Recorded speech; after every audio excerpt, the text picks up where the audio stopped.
कहे के बका बाबा इहे मतलब है ब्याज यदि भजन गावत ने हां 100 रुपए के पुरस्कार दिलनी एलआईसी एजेंट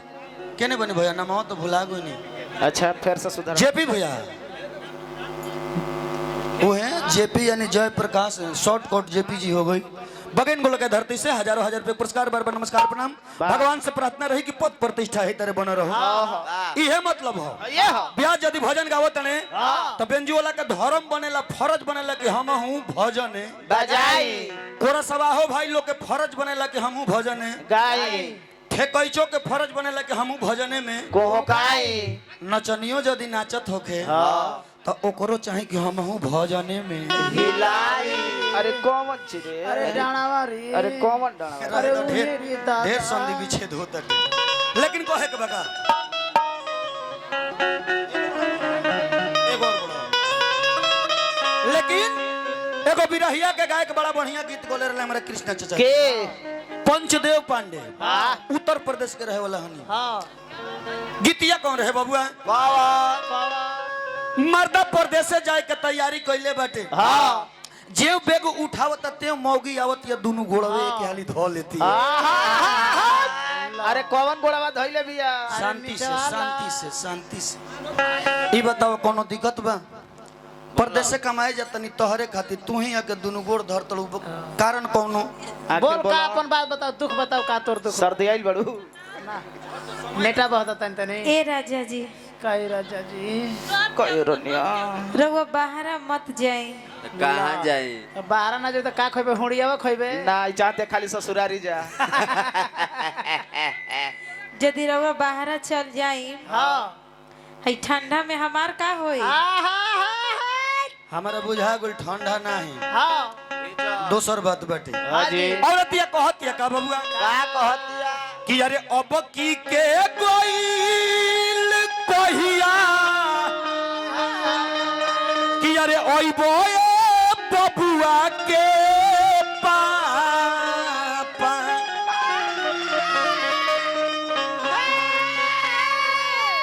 कि ओइबो तो का काले ओइबो ए बबुआ के चल तोरा के लकड़िया हाथना जो मौगी कलश तो मारदा कलश की सुनो सुना तारा खाती हां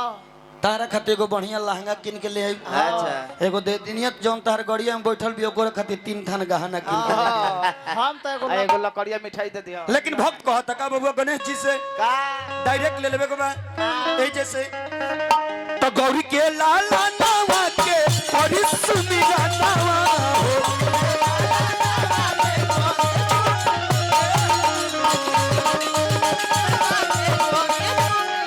गौरी के लाला नावा के और सुमिरा नावा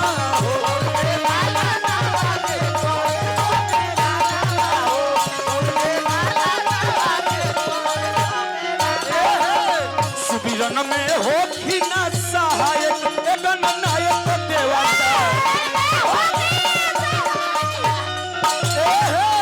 सुमिरन में हो कि ना सहायक एगन नायक देवता पेड़ के पतैया पर लिखा दानी लेकर पेड़ के पतैया पर लिखा दानी मेहरा दी लेकर मेहरा पेड़ के पतैया पर लिखा दानी लेकर पेड़ के पतैया पर लिखा दानी मेहरा दी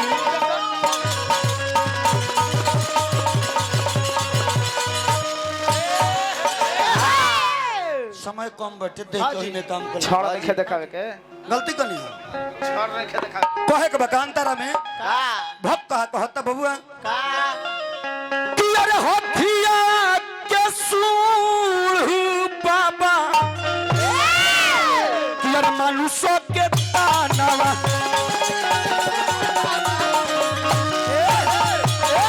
हथिया के सूढ़ बाबा मनुष्य के तानवा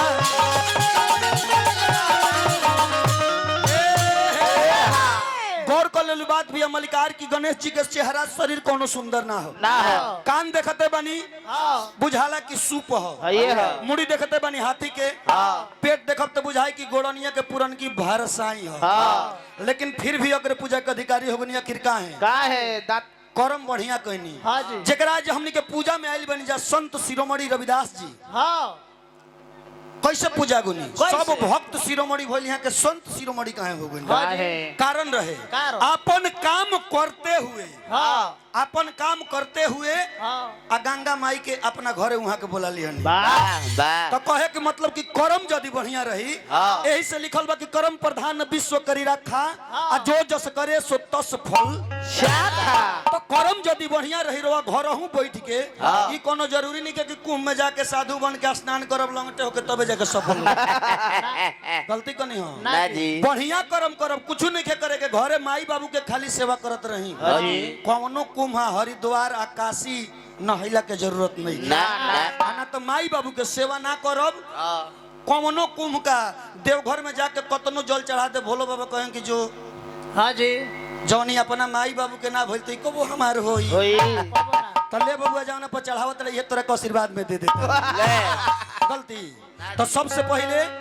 कर्म करी आ सबसे पहिल का कर्म होला कि माई बाबू के सेवा करी करी गणेश जी हमनी के माई बाबू के सेवा करनी प्रमाण मिलता हाँ शादी खातिर कार्तिक जी के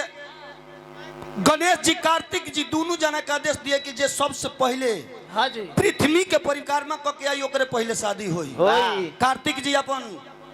हाँ जी। मोर के सवारी मोर पर बैठ के कहले कि हाँ हाँ गणेशवा ते इधर निठा हवा छोटी गो मुंह सुबह ई कहां से घूम के आई हम मारब की मोय चहेटी दे वाह अपन कार्तिक जी मोर लेके निकल गनी गणेश जी अपन मूस लेके बैठल बनी तले नारद बाबा इले कहले कि का हो गणेश का फेरा में पड़ल बने कहले कि बाबा फेरा में ही पड़ल बनी कि बुझाता कि कार्तिकवा हाँ, जा जीत गए। बुझाता कि कार्तिक के बियाह होई हमार नहीं कहले का है कार्तिक जी गणेश जी कहनी कि ये से बुझाता कि हमार बियाह ना होई तो उ तो मोर के सवारी बटे लेके पूरा विश्व के भ्रमण पूरा धरती के परिक्रमा करे लगल हम का करी नारद बाबा कहले कि अरे बुढ़ तोरा कहीं नहीं जाए के ना चौकापुर के हाँ आ माई बाबू के बैठा के 5 हाली परिक्रमा कर दे घूम दे तोरा के पृथ्वी फल के परिक्रमा मिल जाए कहे के मतलब ई मिलता हमनी के सनातन से ई मिलता हमनी के सीख मिलता कि माई बाबू के सेवा करी कोनो तीर्थ धाम कैला के जरूरत नहीं एगो विद्वान के कथन है गार्जियन की जिस घर में माता पिता हंसते हैं उसी घर में देवी देवता बसते हैं और जिस घर में माता पिता रोते हैं उसी घर में दरिद्रा होते हैं कहे के बका भैया कि अरे होथिया के सूढ़ बाबा अरे मनुष्य के ताना सब देवता से पहले होखेला पूजा नवा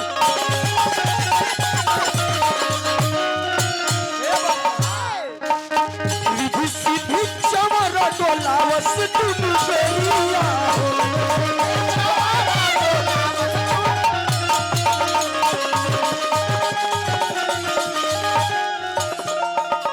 हजारों हजार रुपए पुरस्कार हमने के गार्जियन जय हो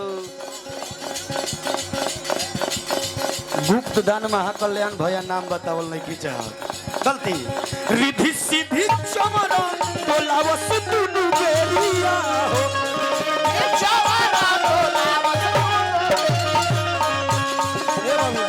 रिधि सिद्धि चमर डोलावस दुनु बेरिया हो देवतन के रौरा नायक एगन नायक देवता सब देवतन के रौरा नायक एगन नायक देवता